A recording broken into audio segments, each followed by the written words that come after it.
大家好，欢迎来到听书学史。今天我要给大家介绍由千田竹哉先生所著的《孤独实录才会开拓》这本书。在安静的时光中深思，当不在意他人眼光，能够果断做出决定时，人会得到巨大的成长。只有独处的时间才能打磨自己，也就是说，唯有孤独才能为您开启人生的道路。那么大家听到孤独时，会产生怎样的印象呢？很多人一提到孤独，往往会联想到负面的形象。但即使是孤独，如果不感到寂寞，那么这种状态的孤独，反而是让您成长的绝佳时机。主动选择的孤独，会带给您浓密而深刻的成长时光。当然，我们是人类，偶尔也会因为孤独而感到寂寞。然而，与人群相处时所承受的痛苦相比，这种寂寞几乎微不足道。千田先生认为，虽然与人群相处也会带来些许快乐，但与孤独所能带来的无限喜悦相比，实在相形见绌。不过，千田先生也并非一开始就选择了孤独。在学生时代和上班族时期，他也曾与许多人为伍，与大家一起度过了愉快的时光，积累了丰富的经验。然而，某一瞬间，仿佛有什么东西突然弹开，他自然地选择了孤独。最终，当他真正选择孤独时，发现人生开始发生巨大的好转。孤独越深，人生越能按照自己的意愿去打造。正因如此，作者得出了孤独能够为您开启所有道路的结论。本书中详细写到了孤独带来的诸多好处，比如孤独能让您更加自信，让您看清事物的本质，让您的时间变多，金钱增加，促使您愿意改变，并最终使您的人生发生转变，帮助您开拓新的道路。今天我将重点解读书中关于孤独带来的积极影响，并聚焦个人认为最为重要的几个关键点。此外，有的视频中提到孤独不利于健康，不过那指的是无法自主选择，内心渴望与人交往而又被迫孤立的孤独。而本书所指的是主动选择并享受孤独，因此并不属于健康有害的范畴。今天视频的内容包括以下3个部分：第一，孤独让您不可思议地拥有更多时间和金钱；第二，孤独使您的人生迅速开始改变；第三，与人交往越多，能量消耗得越快。首先是第一部分，孤独让您不可思议地拥有更多时间和金钱开始解读。大家想必都希望拥有更多的金钱和时间吧？现实中，有许多人苦恼于没有钱和没有时间，而解决这些烦恼的最佳方法，就是主动选择孤独。听起来简单，但背后有深刻的道理。最直观的例子就是聚会，比如在居酒屋与同事小酌几杯，工作结束后稍作放松，单次的费用或许不多，但积少成多后，绝不是一笔小数目。作者建议，与其把钱花在聚会上，不如将这些钱用于购买书籍。他在20多岁时就意识到，要尽量减少聚会的开销，把这些钱投资到阅读上。当然，出于情感维系或职场需要，偶尔参加一些聚会是必要的，但关键是降低聚会出席率，逐渐让周围人习惯您不常参加的形象。例如，您可以在参加了一次聚会后，礼貌地婉拒下一次，理由可以是身体不太舒服，想早点休息。这样一来，别人也不会再强行邀请您。重要的是，让人给您贴上他不太喜欢聚会的标签，保持大约30%的出席率。这样在他人眼中，您就是一个不爱热闹，但偶尔也会参加聚会的人。这样既不会让人觉得您过于冷漠，也不会在无意义的社交上耗费时间和金钱。当您看到周围的同事第2天顶着睡眠不足的脸抱怨说，昨天喝到凌晨2点，只能自掏腰包打车回家时，如果您能够想，我昨晚回家度过了充实的阅读时间，或者投入在提升自己技能的高质量时间里，那种仿佛只有自己搭上了秘密特快列车般的满足感，是难以形容的。拒绝参加聚会，回家阅读或独自磨练技能，不仅节省了金钱和时间，还能实现自我成长。这是一种最强大的投资方式。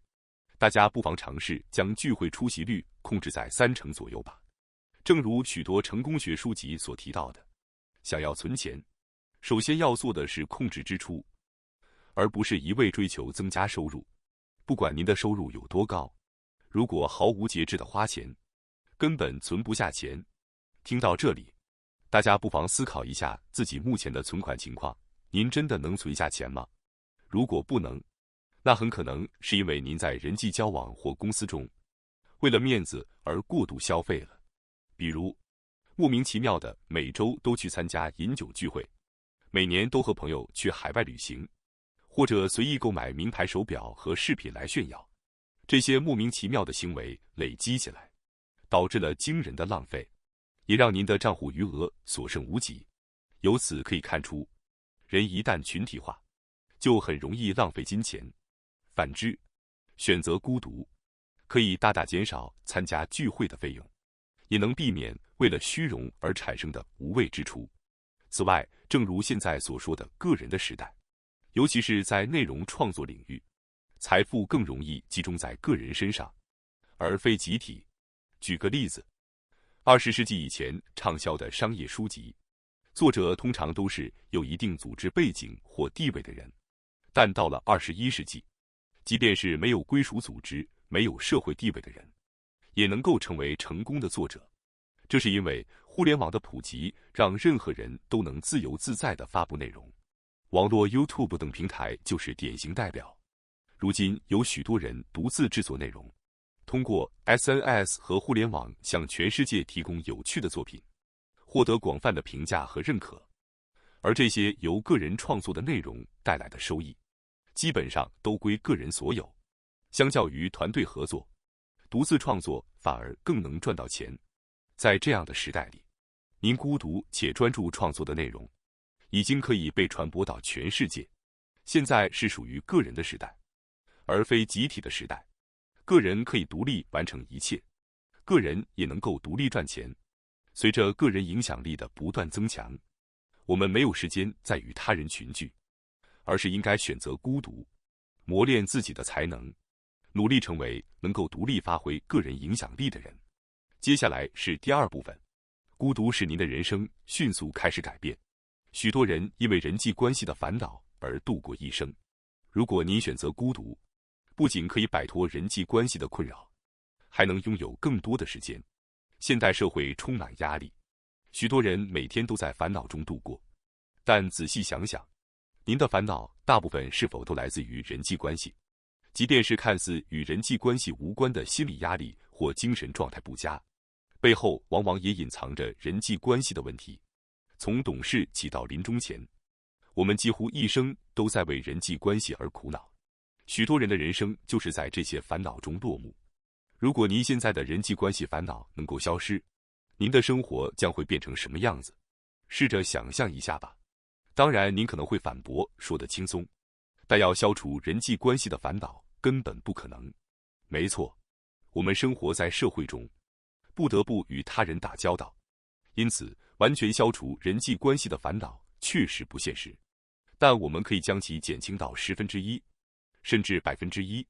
简单来说，构建一个尽量少与人接触的环境，减少属于群体的时间就可以了。换句话说，就是让自己变得孤独。请试着减少与群体相处的时间，只和您真正觉得重要的人共度时光。这样一来，你会惊讶地发现，您将拥有大量的时间，并且从人际关系的困扰中解放出来。当您变得孤独时，你会亲身感受到自己的人生开始迅速前进。也许直到现在，您一直和相似的人群聚集，或者因为工作关系，不得不与那些您并不想接触的人相处。但现在，您可以结束这种关系，勇敢地跳出群体。然而跳出群体后，你很可能会被人露骨地轻视，但请不要害怕，这种被轻视的经历恰恰是你获得机会的契机。比如，如果您辞职创业，尤其是从一家知名公司辞职，您的同事会渴望看到您失败，甚至认为您愚蠢，无法理解您的选择。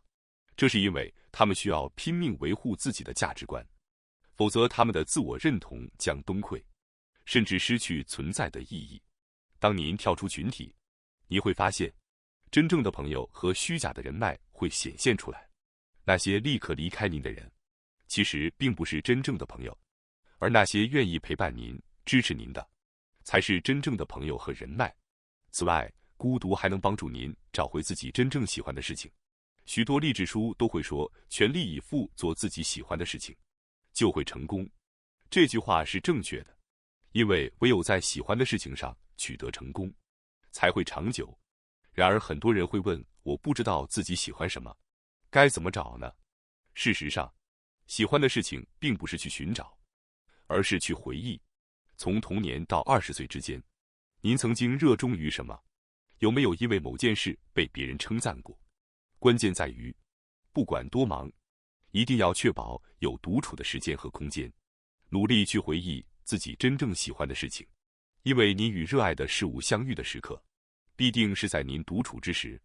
独处时，您可能会回忆起一些让人懊悔的过去，您可能会感到羞愧或愤怒，问自己为什么我曾做出那样愚蠢的选择。但这些悔恨的过去，将成为您实现梦想的最佳能量源泉。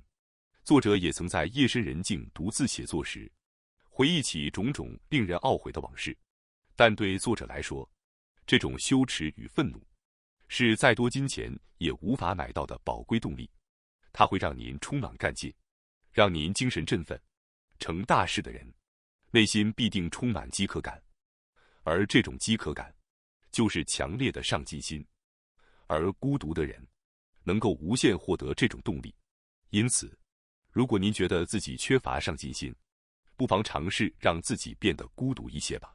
然而，当我们与群体待在一起时，往往会过于沉浸在与伙伴的交流中，结果导致行动的能量和进取心逐渐丧失。因此，请务必尝试离开群体，确保自己拥有独处的时间和空间，回忆起那些曾让你感到不甘的时刻，从而激发出更强的进取心。此外，孤独还能带来一个巨大的优势，那就是让自己的课题变得清晰可见。事实上，无论在哪个领域，能够取得卓越成就的人往往都偏爱孤独。那么，为什么顶尖人物会偏爱孤独呢？原因正是孤独能够让自己的问题和弱点变得清晰可见。与群体共处时，我们常常可以掩盖自己的弱点，从而不自觉地高估自己的能力。由于我们依赖公司的名义，与大家一起工作，便很容易误以为自己是一个能力出众、优秀的人。但其实我们并未真正看到自身存在的问题。例如，作者曾在咨询公司工作时，遇到过许多从知名大型企业跳槽过来的人。尽管他们具备出色的英文能力和光鲜亮丽的履历，但令人意外的是，他们在咨询公司的小规模、高透明度的环境下，表现得极其无能。在大型企业中，他们作为公司庞大体系中的一颗齿轮，或许表现得很出色，但在需要依靠个人能力独立完成工作的咨询公司中，他们的不足立刻暴露无遗。当你与大量的人共事，或只是负责公司中一小部分工作时，你会误以为一切的成果都来自于自己的努力。然而，只有当您脱离群体，独自承担所有任务时，您才会真正意识到，原来我在这些方面做得不够好，我还缺乏这些技能。群体生活使得我们可以掩盖自己的不足，而离开群体，独自面对挑战时，这些弱点便会逐渐浮现出来。这不仅限于工作领域，现今您可能在生活中与许多人交往，在周围人的帮助下习惯了群体生活，这使得您难以发现自己的课题。因此，如果您真的想要改变自己，最直接的方法就是脱离群体，因为只有这样，您才能正视真实的自己和自己的实力，甚至可以说，您不得不直面它。当您直面自身的不足时，您会清楚地知道自己欠缺什么，存在哪些问题，从而更好地理解自己。一旦明确了自身的课题，您可以专注解决这些问题，或者避开自己不擅长的领域，进而让生活变得更加顺利。无论是为了取得成就，还是过上更令人满意的人生？认识自己都是一项至关重要的任务，而这项任务，唯有在孤独的空间里才能完成。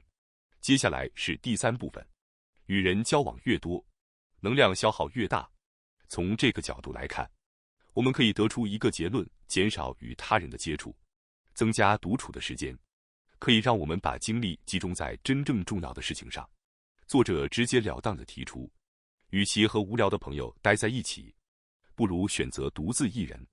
尤其是在学生时期，独自一人可能会被嘲笑为孤单没有朋友，甚至在职场中，独处也可能被议论为孤僻寂寞的人。因此，许多人妥协，选择与无聊的人交往，但实际上，这才是人生中最大的时间浪费。那些嘲笑你没有朋友的人，自己也正因为与无聊的朋友群聚而感到痛苦，只是迫于压力不得不如此。而当他们看到有人能够坦然地独自一人时，反而会因为嫉妒而加以嘲讽。人性如此，我们很难接受别人做到自己不敢做的事情，因此常常选择诋毁和嫉妒。如果您觉得自己的人生枯燥无味，或者真的想改变现状，那就停止与那些无聊的人交往，选择和他们待在一起的背后，反映了您自己也正处于无聊的状态。与其强颜欢笑，不如拥有独自一人的勇气。我们常常不知不觉地与不想见的人共度时间，结果忽略了真正重要的事，比如与心爱的人相处，或者投入到自己热爱的事情上。明明下班后想要回家学习读书，但一旦被同事拉去喝酒，就很容易顺从，浪费了时间和精力。回到家时，您早已筋疲力尽，无法集中精力在做有意义的事。我们常说时间不够用总是太累，但真相是与不必要的人际关系纠缠，耗尽了我们的能量。试着从今天的午餐开始，脱离人群，单独行动，你会惊讶地发现，瞬间便拥有了更多自由时间。